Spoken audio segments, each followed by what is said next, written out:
صباح السرور والهنا على كل الموجودين هنا. صباح الفل عليكم يا حبايب قلبي، يا رب تكونوا دايما في احسن حال. ربنا يا رب يحسن ما بين ايديكم وما بين ايدينا. طبعا يعني نفس القناه وحلمي يعني القناه تكبر بكم ان شاء الله. ربنا يا رب يخليكم ليا وما تحرمش منكم ابدا. فيديو جديد النهارده يا رب يا رب ينول اعجابكم. اليوتيوب كله ملان فطير مشلتت بطريقه جديده، فطير مشلتت بدون سمنه بدون زبده. انا جاي اقول لكم النهارده يعني كل الاسرار وكل حاجه، ومش هخبي عليكم واقول لكم طلع معايا شكله ايه وكان عامل ازاي والدنيا فيها ايه. المهم هنقول لكم الاول بنعمل ايه وهنكمل كلامنا مع بعض. طبعا انا هنا حطيت دقيق بلدي، وحطيت دقيق من اللي هو الاكياس ده حوالي كيلو، وحطينا معلقتين من الزيت، وحطينا نص معلقه صغيره من البيكنج باودر. وهقول لكم كل حاجه دلوقتي بالتفصيل وهيبقى ازاي، وعشان بجد ما تتخدعوش. انا اتخدعت، يعني انا اتخدعت بصراحه في الفطير ده. فيعني انا هقول لكم تجربتي النهارده عشان برضو انتوا كمان ما تتخدعوش وتفكروا ان انتوا هتعملوه ويطلع معاكم حلو زي مثلا اللي بتشتروه من بره بيكون حلو وبيعجبكم او كده. المهم حطينا الزيت وحطينا البيكنج باودر وحطينا 3 معالق من السكر ورشه ملح والدقيق بتاعنا. زي ما قلت لكم ده كيلو، هكتب لكم كل حاجه في اول تعليق ان شاء الله مثبت، كل حاجه انا حطيتها يعني او المقادير وكده. بس انا زي ما قلت لكم للامانه والله ما عجبني خالص وما عجبش امي. يعني ما عجبهاش، تقول لي لا لا لا لا لا. انسي اي طريقه فطور يقول لك لا ما مش مورقه، لا مش عارفه ايه، لا كل الكلام ده انسي نهائي. المهم عجننا العجينه بتاعتنا، وطبعا عشان الفطير يطلع معانا حلو قوي قوي قوي لازم تعجنيه كويس، والعجينه تكون فيها سن تلزيق معاكي كده عشان يبقى ايه مورق وطري حلو معاكي كده. عملنا الكيلو معانا على 3 اقراص كده زي ما انتم شايفين، وسيبناهم يرتاحوا. هو ما خدش معايا وقت بصراحه، كان على طول على طول وكان حلو يعني لان الجو كان حر، والعجينه ما شاء الله كانت فكه وحلوه قوي.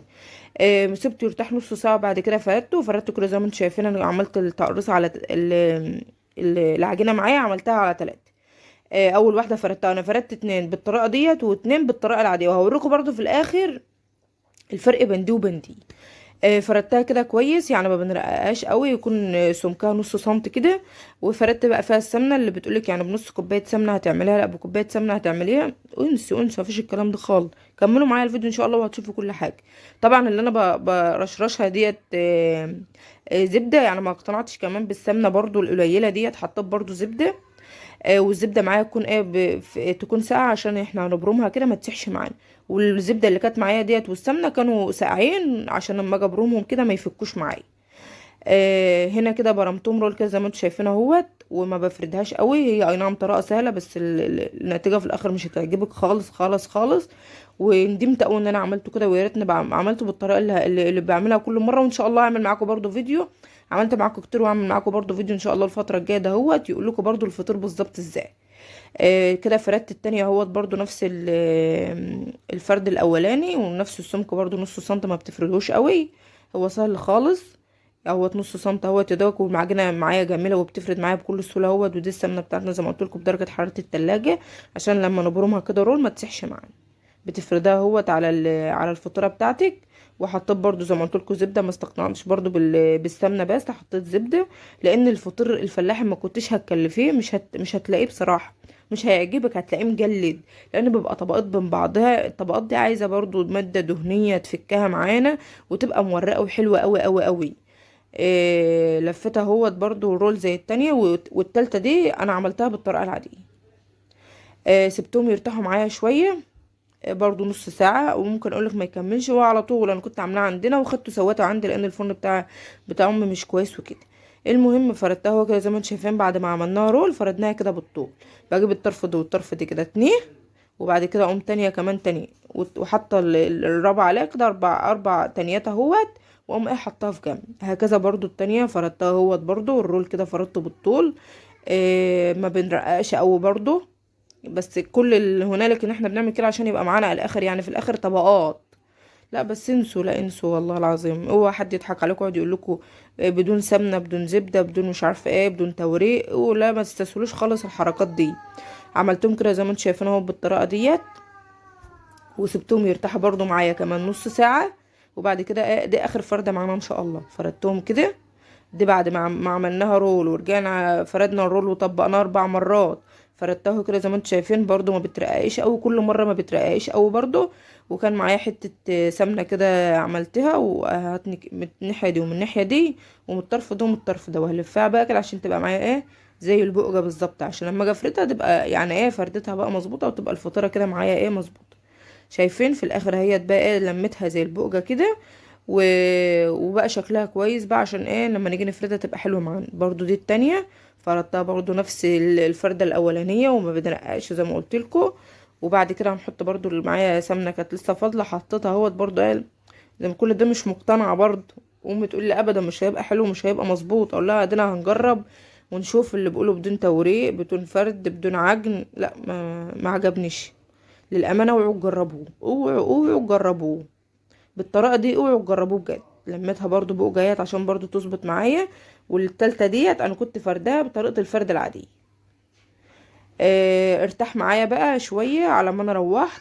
هنا بقى خدته لما روحت بقى زي ما قلت لكم، عشان انا كنت هعمله عندي لان فرن البوتاجاز بتاع امي مش مظبوط وكده.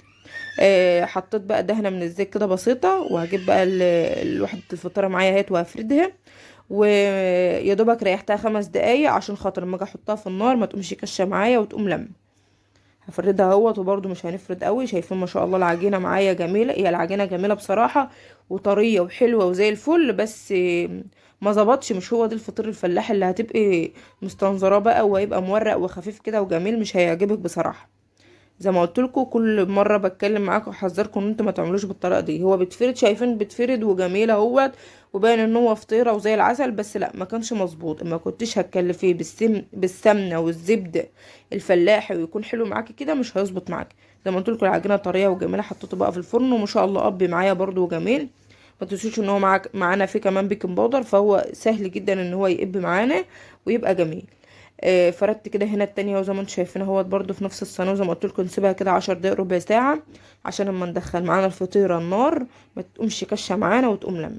خدي بالك برضو من الحته دي، ايا كان نوع فطير انت بتعمليه لازم انت تسيبيه يرتاح معاكي بعد ما تفرديه برضو يجي 10 دقايق ولا ربع ساعه. شايفين اللهم بارك، هو حلو زي العسل بس ما عجبنيش برضو. هنا برضو دي قبت معايا هيت وجميله. وبرضو زي ما قلت لك عشان هو كان فيه بيكنج باودر، فهو ده اللي مساعد كمان ان هو يقب معانا. انما كان هو لو ما فيش فيه بيكنج باودر وبتعمليه بالتوريقه ديت مش هيقب معاكي، لان هو الماده الدهنيه بتاعته قليله، وهو اصلا تحس ان هو في الاخر بيبقى تخين. شايفين برضو حتى لونه معايا مش مظبوط برضو، وحلو قوي برضو وعاجبني بصراحه. والله العظيم انا بعد ما صورته قلت مش هنزله، قلت لا انا هنزله واقول لحبايبي على كل حاجه فيه، وانصحهم ان هم ما يجربوش بصراحه. هنا التلاتة كانوا طلعوا معايا، 2 عاملهم بالطريقه دي و2 عاملهم بالطريقه التقليديه اللي هي بتاع الفطير العادي بتاعنا. هي ممكن تكون متعبه شويه، بس هو ده الفطير بجد. شايفين هو طري وحلو، بس مش هو هيبقى الفطير الفلاحي اللي في دماغك والله العظيم. هنا اللي انا التالتة اللي هي فوق دي اللي هي بالطريقه. شايفين التورقه بتاعتها حلوه، انا هقرب لكم برضو الكاميرا عشان تشوفوها معايا. وزي ما قلت لكم استنوا مني فيديو ان شاء الله الفتره الجايه دي اعمل لكم فطير على الجد على الجد بقى بجد والله، بكل تفاصيله بكل حاجه فيه. دي اللي بقول لكم بدون توريق وبدون زبده وبدون سمنه. اوعوا تجربوه، اوعوا تجربوها. اتمنى الفيديو يكون نال اعجابكم، واتمنى ان انا كنت اقول لكم على كل حاجه فيه. وما اخبيش عليكم حاجه ان شاء الله. وصدقوني كل حاجه هشاركها معاكم اول باول، واستنوني في فيديوهات جايه كتير ان شاء الله. مع الف سلامه.